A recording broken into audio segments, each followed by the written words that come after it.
Привет, мои дорогие родители! С вами на связи Саида Нариман, соло-мама двух подростков. И сегодня хочу поговорить о самом наболевшем вопросе для нас, для всех. Как же наладить эффективную коммуникацию с нашими подростками? Это очень важно для построения доверительных и крепких отношений в семье, но не всегда получается. Какие же есть препятствия на пути эффективного общения?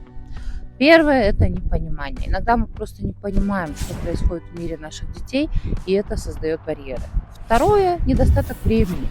В нашем бешеном ритме жизни бывает сложно найти время для спокойного разговора. Третье– это суждение и критика. Часто мы неосознанно критикуем, что отталкивает детей. Что же нам может помочь в этой ситуации? Давайте рассмотрим. Навыки активного слушания. Активное слушание– это главный ключ к хорошему общению. Когда ваш подросток говорит, постарайтесь действительно слышать и слушать его, не перебивая, не давая советов до тех пор, пока он сам не попросит. Как же задавать вопросы подросткам? Задавайте открытые вопросы.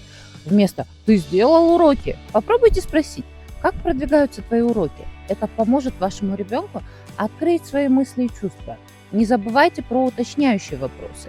Если вам что-то непонятно, так и спросите. Ты можешь рассказать поподробнее? Это покажет, что вам действительно интересно.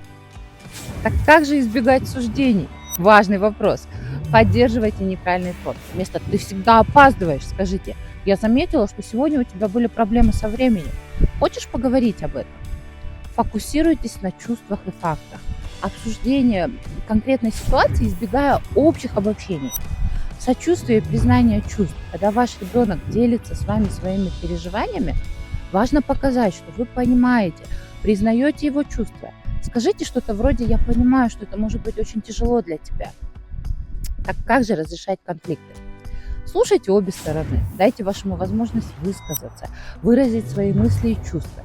Ищите компромиссы. Вместо того, чтобы настаивать на своем, попытайтесь донести решение, которое устроит всех. Поддерживайте спокойствие. Даже если конфликт накаляется, и вы видите, что сейчас бахнет, постарайтесь сохранять спокойствие и не повышать голос. В нашем доме все эти принципы помогли нам наладить более открытые и доверительные отношения. Дети стали чаще делиться своими мыслями и чувствами, и мы стали лучше понимать друг друга. Я очень надеюсь, что эти советы помогут и вам выстроить эффективную коммуникацию с вашими подростками.